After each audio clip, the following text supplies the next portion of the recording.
Screen is visible, right? Now the screen is visible. PPT. Is the screen visible? Is the PPT visible? Is my voice audible? Yes or no? Yes, sir. Okay. So today we'll be talking about, we'll start with the new chapter, multi-threaded. So before starting that chapter, one small concept is there. One small concept is there um, from the interface thing. So uh, what is this concept means? How you can access functions, how you can access functions from the interface reference, from the interface reference. So why we need this and all means, so you can the first thing is you can declare a reference for an interface. For example, um, I've given the interface name as I've given the interface name. So there is some interface which I've declared it by the name. What interface? Like print, like interface printable, showable, like that. No. So there is an interface called printable. So there is an interface by the name called printable. So for this interface printable, it contains some methods like it will contain some methods like print method. So a printable interface contains a method called print method. So I can create a reference for this. So if I write a statement like printable, the variable name. So P is the reference now. So P is the reference of this interface. So using this reference P, how I can access the function's name like P dot print, which will be there in one class called A. So there is a class called A, and that class is implementing this interface printable. And how I can use this printable reference P to access the function print that is implemented inside this class. So inside this class, you would have written the logic for this like this. Or there is one more class called B. So that B is also, it is implementing the interface printable. So there also you would have written the logic for this function called print, and how you can use this reference variable P to access the interface. So like that. So you can declare a reference variable for an interface also.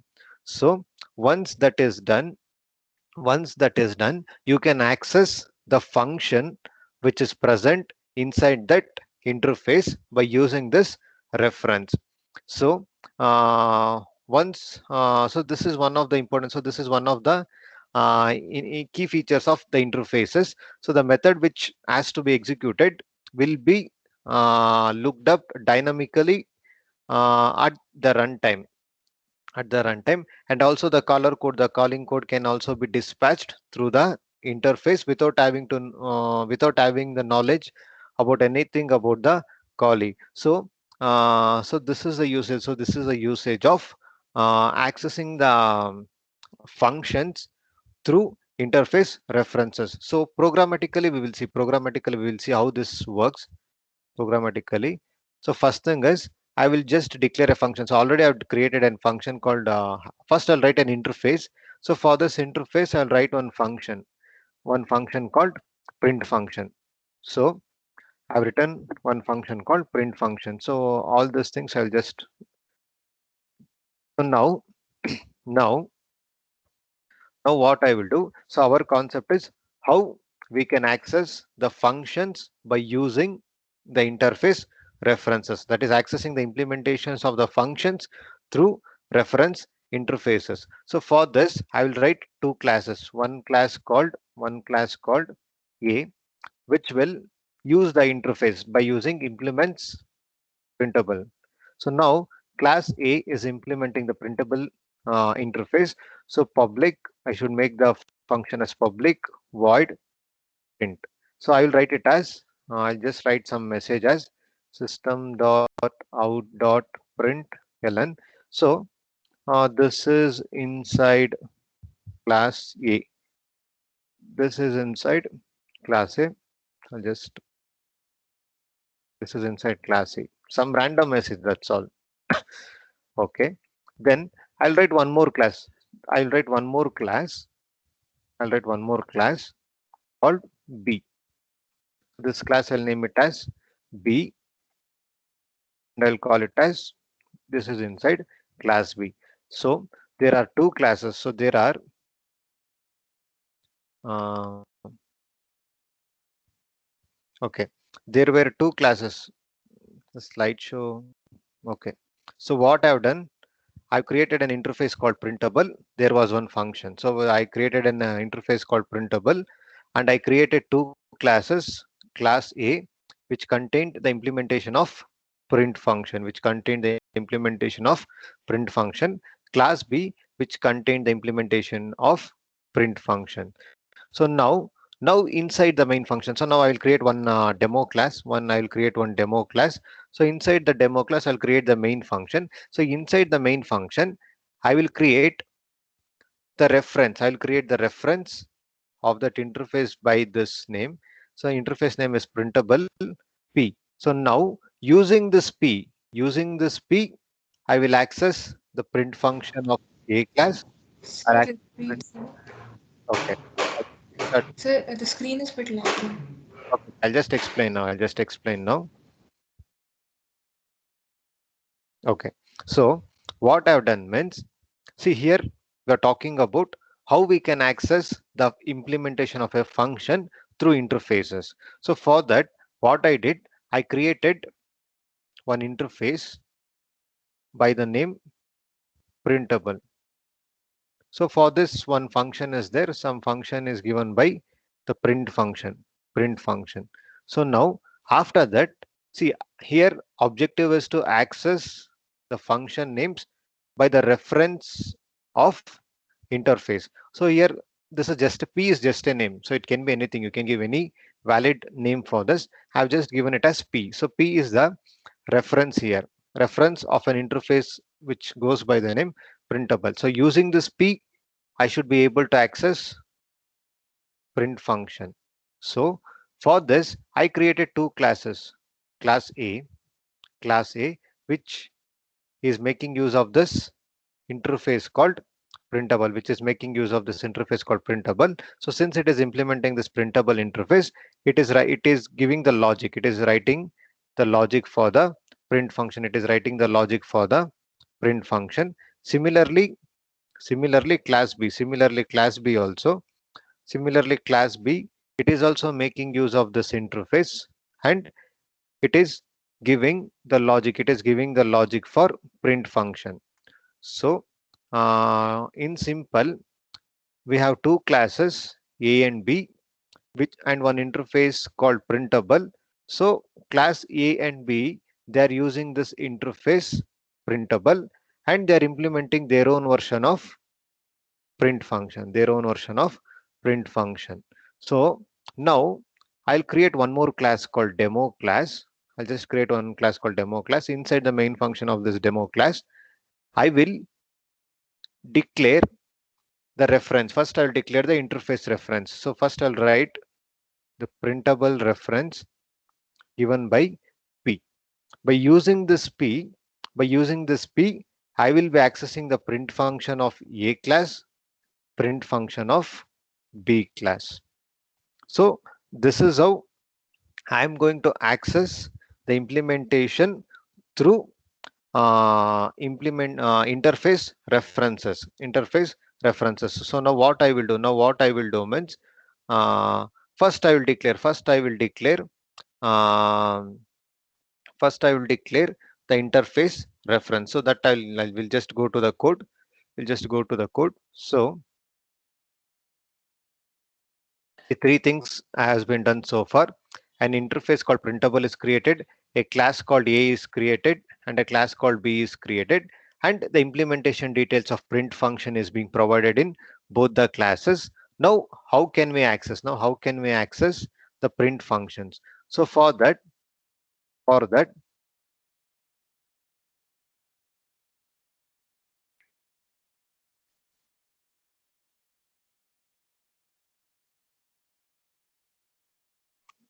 okay. So this the variables were not declared, so that's why you were getting the error. So this line is not needed now. So now I've created, see, first three parts. I've created the interface called printable. I've created two classes A and B, which are implementing that interface called printable. So the next thing is the I want to access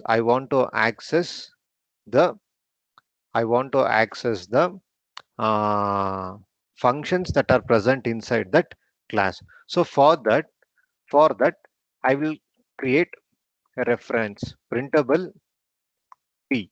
So now printable P. Here P is the reference of that interface. First, I will try to contain the object of class A.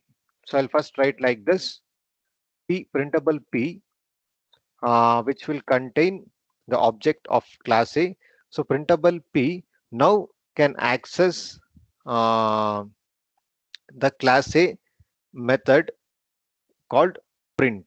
So now if I write it as P dot print, it is able to access the print function that is present in class A, that is present in class A.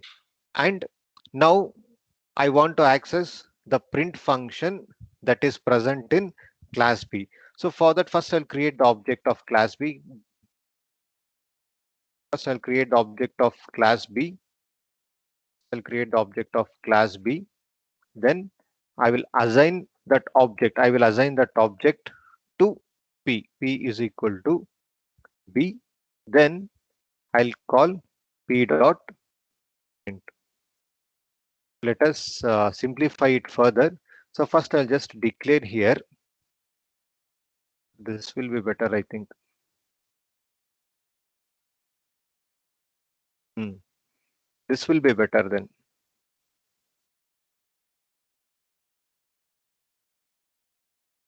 I'll just explain this. So what I did means, see, I've written one line called printable P. So here P is the reference. Here P is the reference. P is the reference which belongs to an interface called printable. So after that, I created two objects. Object A, small a, which belongs to class A. Object B, which belongs to class B. After that, I'm assigning the object A to this reference variable P. So since I've assigned the object of class A to the reference variable P, now P is able to access the print method. Now P is able to access the print method that is there in class A. And also, for example, there is one more function called add function. You assume that there is one more function called add function, but that P cannot access that add function. See, P can access only the functions that are there inside that interface because P belongs to printable interface. So P can access only the functions that are there in the interface. So when I'm assigning this statement, when I'm assigning this statement P is equal to A, P can access its method. P can access the printable methods inside class A. When I write like this, P is equal to B, P can access the printable methods that are present inside class B. So it can access only its interface method. For example, here we have print method, it can access print method. It cannot access add method because add method belongs to class A. It doesn't belongs to interface printable. Only the methods which will belong to that interface that can be accessed. So this is how you can access the functions using the interface references. So you can see you will get the two different versions of the output. When I writing like P is equal to A, when I write like this, so the print method inside class A will be called. So print method inside class A, the output will be this is inside class A. When I execute the next statement, P is equal to B, the print method inside class B will be executed. So you can check this. I'll run this.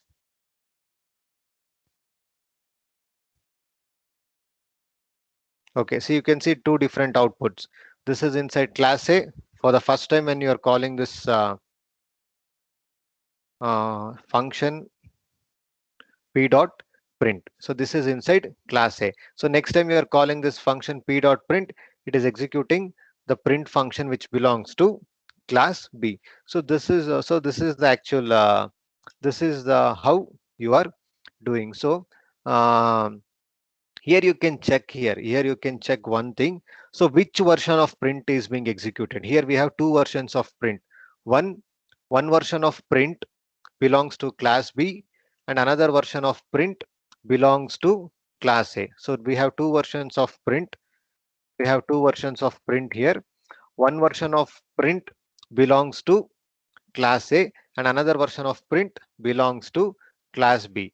But the one to be executed is decided by the reference. It is decided by the type of the object it is referring. So here A is referring. Here A is referring. Here the A is referring to P. Here the A is referring. The class A object is referring. So that's why you will be executing the print version, the print method of class A.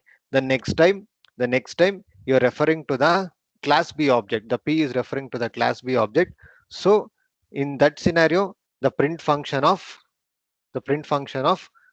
class B will be executed. So one thing to remember is here we have two different versions of print function. Uh, any issues? So we have two versions of print function. So which version is executed is determined by the type of the object that is referenced by P. Here the first time the P is referring the A object. So class A print function will be executed. The uh, next time it is referring the B object. It is referring the B object. The P is referring the B object. So the print function of class B will be executed. So this is how it is being implemented. So any doubts here? Any doubts, or did you understand this? Any doubts with respect to this? Yes or no? Is this example clear? Is this example clear?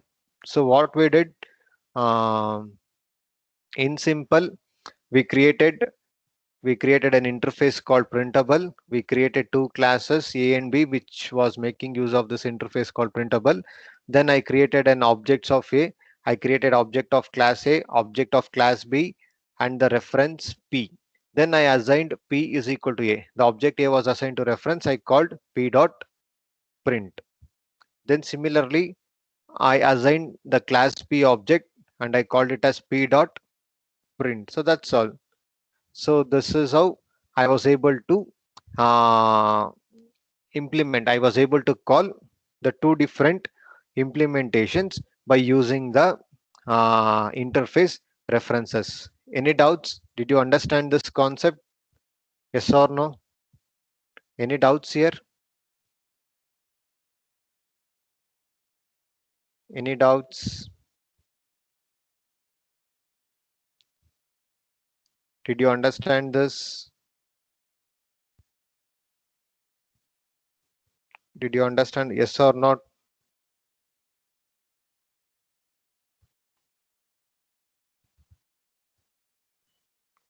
Okay. Mm, Yes, sir. okay. Fine. Um, then then what else? Then what else? So this is regarding the interfaces. So all the concepts which are there regarding the interfaces we have covered.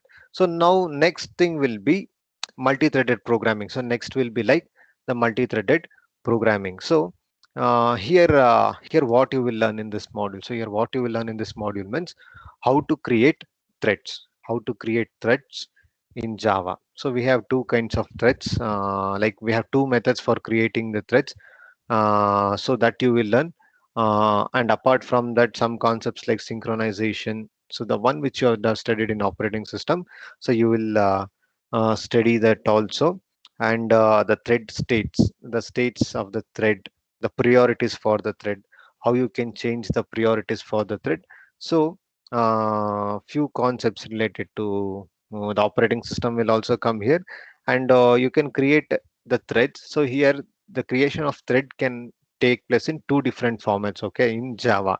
Especially you can create the threads through interface also. You can create the threads by using classes also. So these things we will learn in this module. So the first thing is like multi-threaded. So multi-threaded means it's more than one thread. So multi-threaded applications means you will be creating more than one thread in Java. So we see in the operating system, you would have learned about the difference between the process and the threads. Like thread are the lightweight activities. So for example, see for an example, for example, um, you will be, for example, you will be playing a game. So you assume that you are playing a car game. So you are playing a car game or the racing, any racing game. So if we have four different players, if we have four different players, player one will have his own car, player two will have his own car. No, each car you can treat it as a thread. Each car you can treat it as a thread. So like this. So most of the time it will be used in gaming applications, or each thread they will perform their own actions, their own sequences. So this is regarding the some introduction to multi-threaded programming. Java is providing the built-in support for these kind of programming. So Java has inbuilt support for this multi-threaded programming.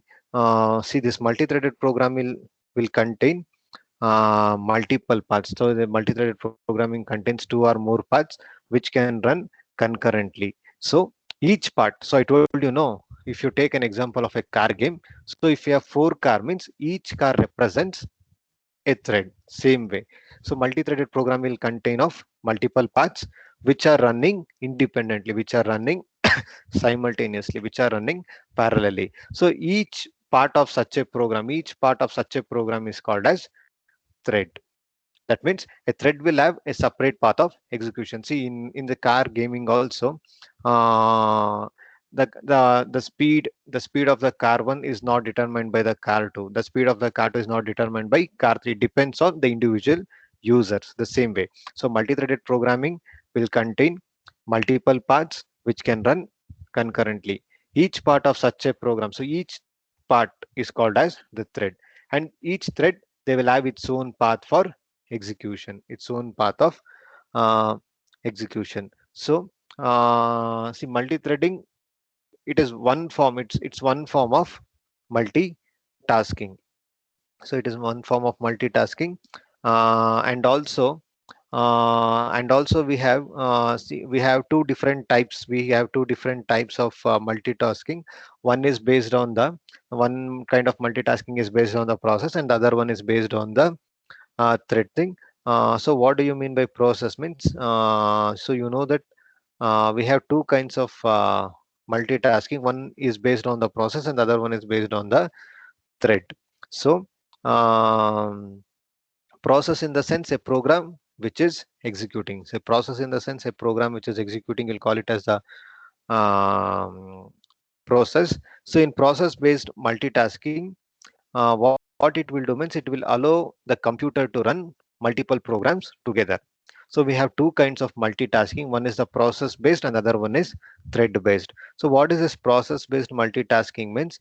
It is one feature. It is one feature where it will allow you to run. So what is process means? A program in execution. A program in execution, you can call it as the process. So what is this process based multitasking means? It will allow the computer to run multiple programs together, like more than one program together. um, so see, the one application can be like, see here the computer is performing the multitasking. How means, see, in one tab I'm executing this Eclipse IDE. In one tab I'm using the PowerPoint. In another tab I'm using this MS Teams, and in another tab see few services. So few tabs I've used. See, all these tabs are used simultaneously. So this is an example. So somewhere I've written the MS Word, somewhere I would have opened the MS Word document, somewhere I would have opened the PPT, this Microsoft presentation, and somewhere I'm opening see all the different types. So this is an example of process based. Like on the one end I'm opening the Eclipse, or on the another end I'm opening this PPT. So like this. So um, this is an example of process based multitasking. So what is this thread based multitasking then? What is this thread based multitasking means?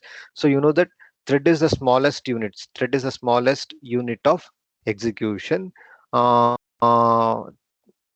based multitasking means one program can perform multiple tasks. One program can perform multiple tasks simultaneously.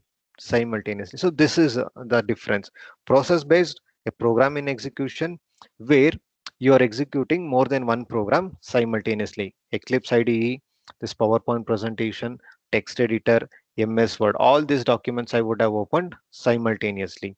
Thread based multitasking. What is this thread based multitasking means? Multiple tasks inside a single program. Inside a single program, multiple tasks. So um, so single program can perform two or more tasks simultaneously. That means um, see, one example can be like uh, the text editor like Microsoft and all. So you can format the text. You can format the text as well as you can give the print the text at the same time. Formatting is taken care by one thread, and printing is taken care by another thread. So this is the one thing. So this you can um, remember it as an example. And also this multitasking threads, they have less overhead when compared with the multitasking process, because thread means lightweight, process means heavyweight. So process means heavyweight, they require their own address space. All these issues will come into place. And also communication between two processes is very uh, like it is very expensive. And also context switching, changing the process from one process to another process, is also costly. So when you compare this multitasking with threads with multitasking multitasking process is little expensive and costly.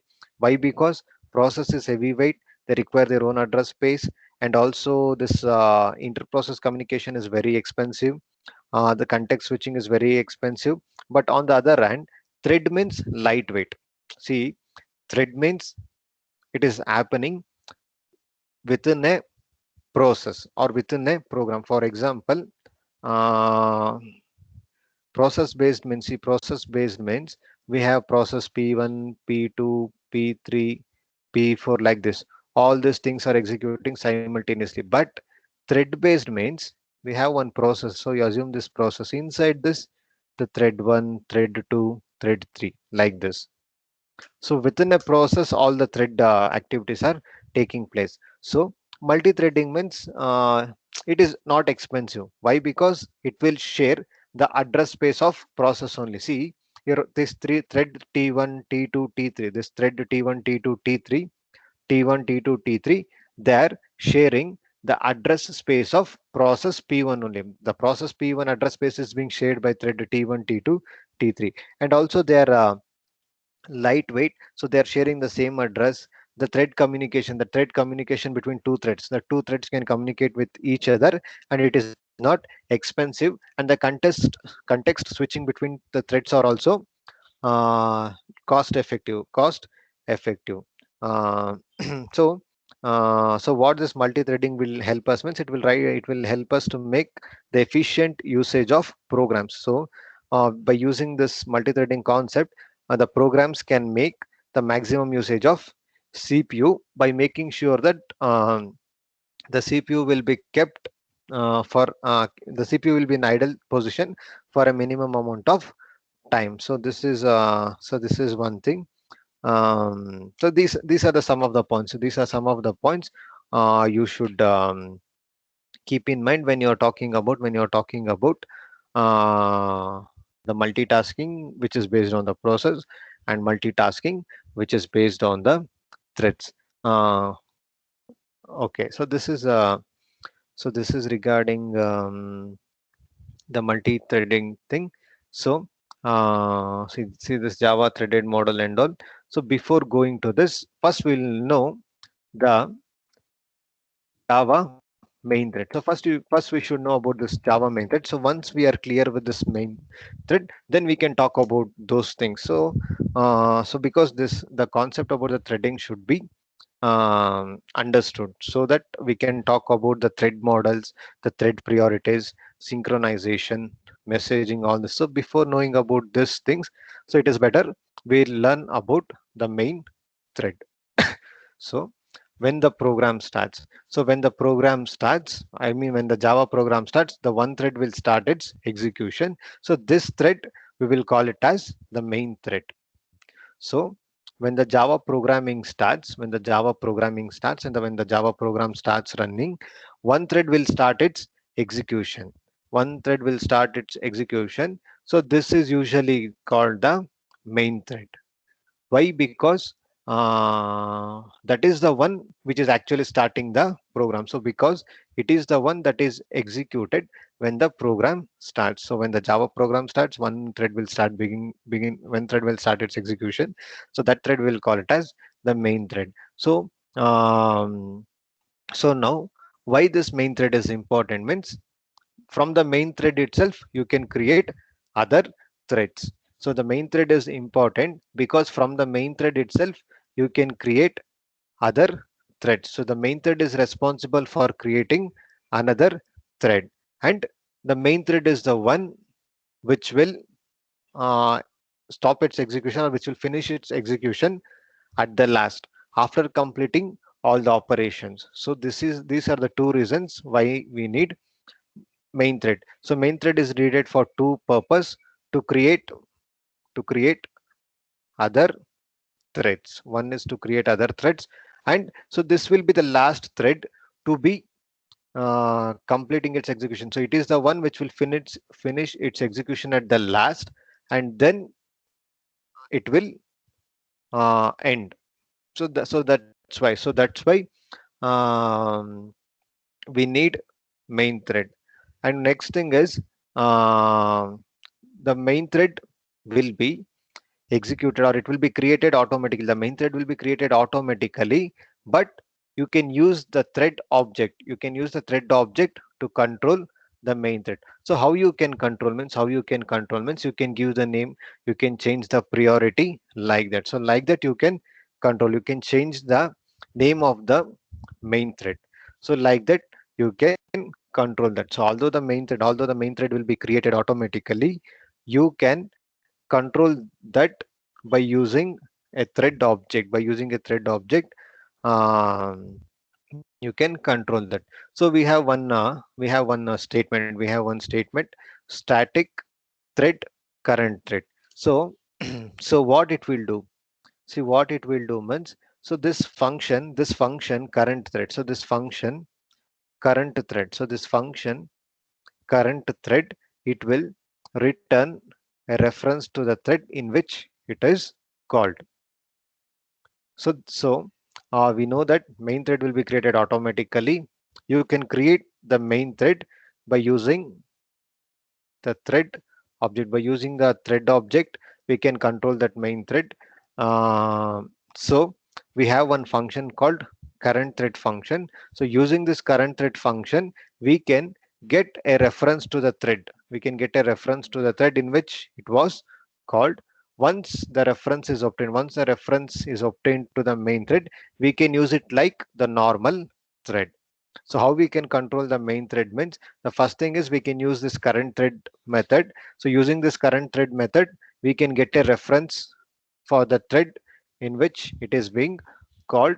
Once that is done means, we have got a reference to the main thread. Once we got the reference to the main thread, we can treat that main thread like the normal other thread. Just like another thread, we can treat it out. So we have some functions for that. So I'll explain the same thing which we are studying here with the functions also. You can also a few things I just want to tell here. You can change the name of the thread. You can change the name of the thread by using a function called set name function. So set name function, and whatever name you are writing here, so whatever name you are writing here, so that will be your thread name.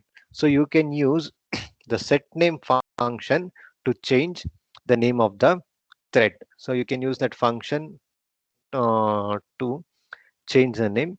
And also you can use sleep method. You can also use sleep method um, to delay the execution, to specify the delay period in milliseconds. So this sleep function, so this sleep function will be, so this will be often used in threaded application. Why the sleep function is means to pause the thread, to pause the execution of the thread. I'll be using sleep function. For example, I'll write one line like uh, sleep of 1000. So if I write it as sleep of 1000 means I want my thread to pause for 1000 milliseconds. 1000 milliseconds, the thread will pause for 1000 milliseconds. So usually you'll be often seeing this functions. You will be often see this sleep function and all. So what is the sleep function means? It can be used for pausing the thread. So whenever someone asks what is the use of sleep function means, for pausing the thread you can do that. So I'm passing the parameter, so the parameter is 1000, so it can be anything. So that will specify the delay period, how for how long I should pause my thread. So if I'm writing it as 1000, the thread will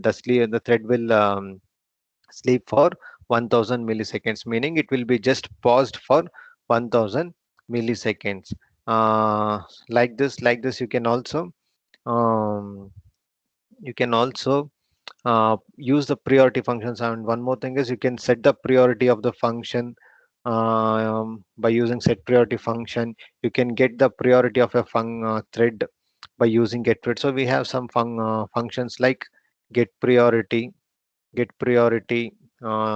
know the priority of the thread. Set priority is there, you can change the priority of the thread. So usually thread priority, no, it is having three values. One is the minimum value, maximum value, and by default value, the default value will be the medium value. So these things also you can change, and also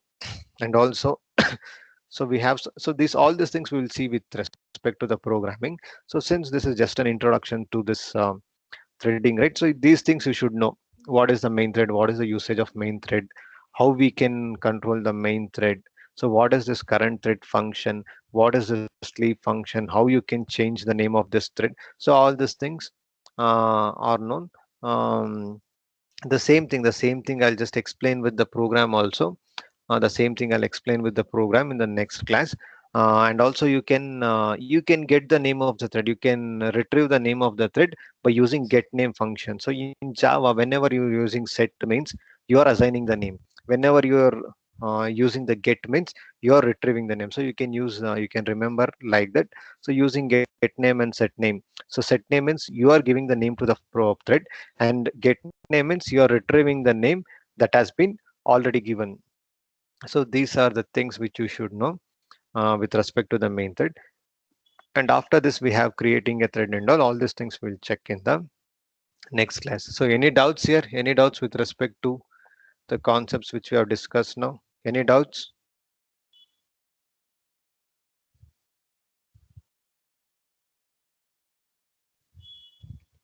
Any doubts? No, sir. Okay. Okay, then we'll just stop this. We'll see the remaining in the next classes.